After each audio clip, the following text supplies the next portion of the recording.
Students, maths पढ़ना with दिल भी आपका स्वागत है।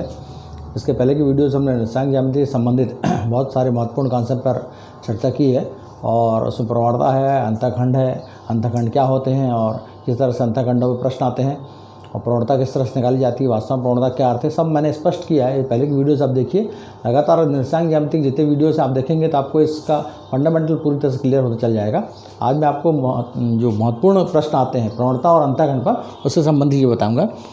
निर्देशांक ज्यामिति में प्रवणता और अंतःखंड महत्वपूर्ण प्रश्न है। कुछ 2-3 प्रश्नों को आपको लेकर बताऊंगा। पहला प्रश्न जैसे है कि एक रेखा बिंदु 1, 2 और 5, 10 से गुजरती है या दो बिंदुओं उस पर रेखा पर आते हैं तो उसकी प्रवणता या ढाल कहती है। आपको मालूम है कि हम उसको ढाल भी कहते हैं। एक्स से बनाया गया कोण उसका क्या कहलाता है? ढाल कहलाता है। प्रवणता या ढाल ज्ञात कीजिए।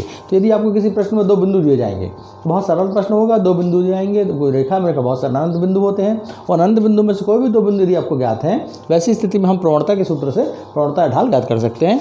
हमको दिया, हल करेंगे, हम यहाँ पर लिखेंगे, यहाँ 1 और 2, 1, 2 मतलब पहला बिंदु, 1, 2 बराबर x1 y1, इसको हमने x1 y1 माना और 5, 10 दूसरा बिंदु है, इसको बराबर माना कि x2 और y2। आज प्रवणता बराबर क्या होता है, लेकिन उनकी प्रवणता बराबर m, दो मान होते हैं प्रवणता के, m होता है और tan थीटा होता है। यदि कोण में दिया जाए तो थीटा होता है, 10, 30, 45, 60 जो भी मान दिया जाए तो tan थीटा हम लेते हैं। यदि संख्यात्मक मान दिया जाए, संख्यात्मक मान यहाँ पर अपने हमेशा संख्यात्मक मान ही निकलेगी उनसे, संख्याओं से, ऐसे हम m ही लेते हैं। m बराबर होगा y2 माइनस y1 अपन x2 माइनस x1। आप क्लियर यहाँ पर मान रखेंगे m बराबर y2 यहाँ पर क्या है, y2 है तो ये क्या है 10, यहाँ पर y2 है 10 ऋण 2, y1 यहाँ पर कितना है 2 है तो 10 ऋण 2 और x2 माइनस x1, तो x2 यहाँ पर क्या, x2 यहाँ 5 है और x1 यहाँ पर क्या, x1 यहाँ पर 1 है। ऐसी स्थिति 5 ऋण 1, बहुत सिंपल सा गणित है। 10 ऋण 2 बराबर क्या है 8, 5 1 बराबर है 4, 4 से काट दी 4 एकम 4 दूनी 8, m बराबर कितना आया 2। बहुत सिंपल आसान प्रश्न इस तरह से प्रवणता के अंतर्गत आएंगे। आपको बेसिक फंडामेंटल चीज़ क्या समझना आपको कि m बराबर y2 माइनस y1 और x2 माइनस x1 है। इसमें ये राशियाँ रहेंगी, यदि इनमें से कोई एक राशि अज्ञात हो जाए, x2 माइनस x1 या x1 या y1 या x2 या y2, ये चार में से कोई भी एक, और प्रवणता दी जाए तो भी हम प्रश्न को हल कर सकते हैं या उसका मान ज्ञात कर सकते हैं। इसी का प्रयोग हम इस सवाल आपको दिखाएंगे। यहाँ एक सवाल है कि एक रेखा बिंदु 5, 7 से गुजरती है। यहाँ भी पहला बिंदु मिल गया हमको, 5, 7 से गुजरती है और इसकी प्रवणता दी है। अब देखिए यहाँ पर प्रवणता दी गई कितनी, 2/3 है और इस रेखा पर उस बिंदु का निर्देशांक x निर्देशांक कौन सा ज्ञात करना है, x निर्देशांक ज्ञात करना है। ये आपको हमेशा बताया जाएगा कौन सा है, x निर्देशांक ज्ञात करना है जिसका y निर्देशांक 13 है। यदि आपको y निर्देशांक दिया जाएगा तो x ज्ञात करना है, यदि x निर्देशांक दिया जाएगा तो आपको y ज्ञात करना है। तो एक बिंदु जो रहेगा उसके दोनों निर्देशांक, दोनों बिंदु जो x y है वो आपको दिए जाएंगे और एक बिंदु में से आपके कोई भी हटा दिया जाएगा। यहाँ हम देखेंगे इस सूत्र में से m अपना दिया है, m कितना 2/3 है। हल क्या होगा यहाँ पर कि रेखा पर प्रवणता, पहला बिंदु आप ले लेंगे हमेशा, पहला बिंदु कितना होगा, पहला बिंदु होगा 5, 7, 5, 7 में क्या माना x1 और y1, आप यहाँ बिंदु का नाम दे सकते हैं, ठीक है। दूसरा बिंदु क्या है x13, कैसे x13, क्योंकि यहाँ पर y निर्देशांक दिया है और हमको x निर्देशांक मानना है। x हमने क्या माना, x ही माना, तो ये बिंदु क्या बनेगा x13 ना कि 13x, क्या बनेगा x13 और x और 13 बराबर क्या बनेगा x2 y2, ये हमारा दूसरा बिंदु है। क्योंकि m बराबर क्या होता है y2 माइनस y1 अपन x2 माइनस x1, ऐसे मान रखेंगे आप। प्रवणता का मान आपको दिया हुआ है, प्रवणता कितनी 2/3, तो 2/3 बराबर y2 यहाँ पर है तो y2 यहाँ क्लियर है कि y2 बराबर कितना हो जाएगा 13 हो जाएगा। तो 13 ऋण 7 और बटे x ऋण 5, x यहाँ पर क्या है, काम कर रहा है, यहाँ पर x काम कर रहा है x2 का और x1 आपका कौन सा है, x1 आपका 5 है, तो यहाँ पर जाएगा x ऋण 5। अब यहाँ घटा देंगे, इसको हल करेंगे आगे, यहाँ पर 2/3 रहेगा, हमने हल कर दिया, 13 में से 7 का कितना बचा 6 बना और 6 होने के बाद हमने यहाँ पर 13 गुणा कर दिया है। तो 13 गुणा करने के बाद ये स्टेप आएगा आपका, पहले इसको घटा लेंगे, 13 में 7 का 6 हो गया, 2 गुणित यहाँ आ गया 2 गुणित x ऋण 5 और 3 गुणित कितना हो जाएगा 3 गुणित 6, 2 गुणित x ऋण 5 में से अपन ने x ऋण 5 ध्यान दिया, 2 का पक्षांतर कर दिया, 3 गुणित 6 बटे 2, 2 एकम 2 3 6 कट गया, यहाँ पर 3 गुणित 3 कितना हो गया 9, तो x ऋण 5 बराबर कितना आ गया 9, तो x बराबर कितना हो जाएगा 9 धन 5, 9 धन 5 x बराबर 14, x का मान निकला, माने x निर्देशांक प्राप्त हुआ है। तो ये हमारा हो गया कि अतः बिंदु कौन सा होगा, बिंदु होगा 14, 13, जिसको हमने क्या माना था, जिसको हमने माना था कि x 13 माना था। अब बिंदु x का मान निकल गया है तो वास्तव में वो बिंदु जिसको ज्ञात करना था वो कितना हो जाएगा 14, 13 हो जाएगा। ये आपका एक प्रश्न हुआ जो प्रवणता और उस पर डिपेंड करता है। मैं आपको 2 प्रश्न और बताता हूँ जिसमें कि हम अंतःखंड संबंधी प्रश्नों को हल करेंगे। देखिए प्रवणता और अंतःखंड में जो आपको सवाल है उसमें 2 सवाल मैं आपको और अलग से बताता हूँ जो मुख्यतः अंतःखंड से संबंधित हैं। 2 सवाल मैंने आपको बताया, उदाहरण नंबर 1, उदाहरण नंबर 2, जो कि प्रवणता संबंधित है, सूत्र वही है। और उससे हमने एक इसके पहले वाली वीडियो आपको बताया है जिसमें एक सरल रेखा का समीकरण बनता है जिसको y = mx + c बोलते हैं। ये भी सरल रेखा का समीकरण है जो 2 चरों x और y से बन रहा है, जहाँ m और c, m क्या है वहाँ पर प्रवणता और c क्या है अंतःखंड। तो ये प्रश्न यहाँ पर आपका इस तरह से आ सकता है। उदाहरण की सरल रेखा 5x + 6y = 7 को, ये सरल रेखा का हमारा समीकरण रूप कौन सा है, इसको आप ध्यान करेंगे, ये है ax + by + c। आपका क्या है, ax + by = c। ये भी सरल रेखा का समीकरण है। इस समीकरण यदि इस फॉर्म में दिया जाता है को y = mx + c के रूप में बदलिए, क्योंकि y = mx + c एक ऐसा फॉर्म है जिससे 2 चीज़ें हमको सीधे सीधे प्राप्त होती है। क्या प्राप्त होता है, प्रवणता और y अक्ष से काटा गया अंतःखंड। 2 अंतःखंड होते हैं, x से काटा गया और y से काटा गया, लेकिन हमको इस समीकरण के रूप में क्या मिलता है, c का मान। c हमेशा कहलाएगा y से काटा गया अंतःखंड। तो इस रूप में लिखिए, और रेखा की प्रवणता मतलब m का मान और y से काटा गया अंतःखंड बताइए। y से काटा मतलब c का मान बताइए। तो क्लियरली यहाँ पर पूछा जा रहा है कि m का मान क्या है और c का मान क्या है। बहुत सिंपल रहेगा, बहुत स्टेप आपको जो भी सवाल दिया जाए आप लिखेंगे यहाँ पर कि दिया गया समीकरण, जो भी सरल रेखा समीकरण उसको लिखेंगे। दिया गया समीकरण 5x + 6y = 7। आपको ध्यान रखना है कि यहाँ पर x वाला जो पार्ट रहेगा, जो जिसमें x कोफिशिएंट है और गुणांक वाला है, उस पार्ट को आपको ट्रांसफर करना है, यहाँ पर पक्षांतर करना है। 6y = क्या हो जाएगा, -5x + 7। अब सीखने की बात क्या है, जो महत्वपूर्ण आपको ध्यान रखना है कि सदैव यहाँ पर आप जो पक्षांतर करेंगे तो यहाँ जो अचर राशि रहेगी 7, इसके पीछे -5x मत ले जाएंगे। तो हम पक्षांतर करते हैं, अक्सर क्या करते हैं, यदि देखा जाए तो सिंपली 7 आगे रहेगा और 5x क्या होगा, -5x इसके पीछे जाएगा।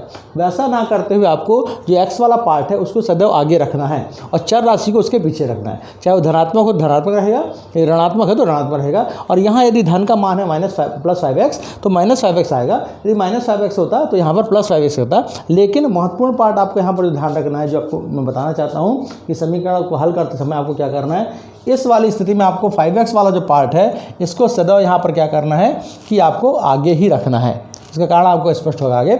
आप चाहे तो 7 - 5x भी लिख सकते हैं, लेकिन 7 - 5x में लिखिए, हम इसको स्पेशल इक्वेशन से कंपेयर करेंगे। तो उस स्थिति में जब यहाँ पर -5x + 7 आ गया है, आप देखेंगे y में कोई ना कोई गुणांक बचेगा, कोई भी गुणांक 6, 3, 4, 2 भी यहाँ बचा रहेगा, उससे पूरे समय को आपको भाग देना है। तो भाग देते या पक्षांतर हम करते हैं, यहाँ पर क्या आप करते हैं कि -5x + 7, यहाँ मैं एक लिख भी देता हूँ कि जो गलती हो रही है, पहला पॉइंट आपको क्या करना है कि जो गलत नहीं करना है वो है 7 - 5x, ये नहीं लिखना है। दूसरा पॉइंट आपको जो गलत नहीं करना है, वो गलत आपको नहीं करना, वो क्या है, जब 6 का पक्षांतर करेंगे तो -5x और +7/6 ऐसा पक्षांतर नहीं करेंगे। चाहे तो कर सकते हैं लेकिन इसके बारे में बांटना पड़ेगा, ऐसा पक्षांतर ना करें। ये 2 पार्ट आपको यहाँ पर सुधारना है कि आपको पक्षांतर वैसा नहीं करना है, केवल 5x वाला पार्ट पहले रहेगा, y वाला यहाँ रहेगा, अचर राशि यहाँ पर रहेगी, अचर राशि जो है, फिर यहाँ जो गुणांक है उसको नीचे लाना है। जब गुणांक नीचे लाएंगे तो दोनों में उसको एक साथ बांट देंगे। चाहे तो यहाँ भी स्टेप वही आएगा कि ये -5x 6/x और प्लस क्या हो जाएगा 7/6 हो जाएगा। लेकिन यहाँ आपको पहले से कर देना है, जो 6 यहाँ पर होगा वो -5 के नीचे भी आएगा और 7 के नीचे भी आएगा, -5/6 × x और +7/6। ये आपको पक्षांतर करना है। यहाँ पर थोड़ा सा ट्रिक जो है केवल पक्षांतर करने और संख्याओं को सेट करने या समोजित करने का संबंधित रखता है। अब जैसे यहाँ पर y आपका गुणांक क्या हो गया, गुणांक हो गया 1, जैसे ही y गुणांक 1 हो गया, वैसे आपको y = mx + c से तुलना करना है। y = mx से तुलना करेंगे तो क्लियर आपको दिख रहा है कि y की जगह में y है और x की जगह में x है और m की जगह में -5/6 है और c की जगह में क्या है 7/6 है। मतलब यहाँ तुलना करते से आपको पता चलेगा कि m का मान क्या है और c का मान क्या है। तो इसलिए प्रवणता बराबर क्या है कि m = -5/6 और y अंतःखंड जिसको c कहते हैं, y अंतःखंड = c = 7/6 हो जाएगा। तो ये मुख्य पार्ट यहाँ जो पक्षांतर का है, ये जो इंपॉर्टेंट पार्ट है, इसको आप ध्यान से समझेंगे कि कैसे पक्षांतर करना है। x से सामने रहेगा तो आप mx से तुलना कर सकेंगे और c आपका क्या होगा, अचर राशि वाला पद जो होगा वो आपका अंतःखंड को बताएगा। एक और प्रश्न में देखिए, यहाँ पर y अक्ष से 6 माप का अंतःखंड, आपके प्रश्न में हमेशा y अक्ष दिया जाएगा क्योंकि आपके कोर्स में जो है वो y अक्ष दिया वाला है। y अक्ष से 6 माप का अंतःखंड, 6 माप मतलब धनात्मक 6 है, ऋण होगा तो ऋणात्मक मान भी दिया जाएगा। अंतःखंड और प्रवणता -5/3, देखिए प्रवणता इसकी ऋणात्मक आ रही है, इसलिए यहाँ पर प्रवणता क्या है -5/3। प्रवणता -5/3 वाली रेखा का समीकरण ज्ञात करना है। अब हल इसका कैसे होगा, दो तीन चीज़ आपको दी गई, आपको क्या दिया गया, वास्तव में c दिया गया है, y का मतलब c, और प्रवणता मतलब क्या दिया गया आपको m दिया गया है, और समीकरण आपका क्या है y = mx + c। जब भी इस तरह का आएगा प्रवणता संबंधित समीकरण लाएँ तो 2 फार्मूला आपको सदैव ध्यान रखना है, y = mx + c सरल रेखा समीकरण होगा और प्रवणता m = y2 - y1/x2 - x1। इसके पहले वीडियो हमने स्पष्ट किया इसको, तो माना रेखा का समीकरण क्या हो जाएगा, y = mx + c, यही हम समीकरण मानेंगे। और यहाँ पर मान रखने पर क्लियर हमको मान रखना है, किसका मान रखना है, m का और c का मान रखना है। y = -5/3, क्योंकि m का मान क्या प्रवणता यहाँ पर है -5/3 x, और c का मान कितना 6 अंतःकरण, मतलब c का मान कितना यहाँ पर 6 है। अब जहाँ पर भी इस तरह से आधार में अंश में हर में जो अंश अंक आता है उस अंक से पूरे समीकरण में गुणा करना है, पूरे माने बायां भाग दायां भाग सब में गुणा करना है। तो पूरे समीकरण में 3 से गुणा करने पर, इसको हटाना है करके 3 से गुणा करेंगे, क्या हो जाएगा 3y, और ऋण 5/3 में 3 गुणा करेंगे, 3 और 3 कट जाएगा, क्या बचेगा ऋण 5x, और 6 में 3 गुणा करेंगे कितना हो जाएगा, 6 × 3 18 आ जाएगा। तो इस तरह से आपको सिंपली हल भी करना है, आप तिर्यक गुणा कर सकते हैं, एलसीएम रेखा हल कर सकते हैं, या इस समय हर की राशि को हटाना तो पूरे समीकरण उसी संख्या से गुणा कर सकते हैं, ये एक रैखिक समीकरण की स्थिति में आ जाएगा। 3y = -5x 18 यहाँ पर आ गया, और -5x आप जैसा हम जानते हैं कि हमारा समीकरण फॉर्म क्या होता है रेखा का, ax + by + c के फॉर्म में जाता है। तो यहाँ पर हमको 5x को यहाँ ले आएंगे, तो ऋण 5x हो जाएगा, धन 5x, और धन 3y = 18, ये axy by + c के फॉर्म में आ गया, और ये हमारा अभिष्ट रेखा का समीकरण हो गया। अभिष्ट रेखा का समीकरण आपको क्या हो जाएगा, 5x धन 3y = 18।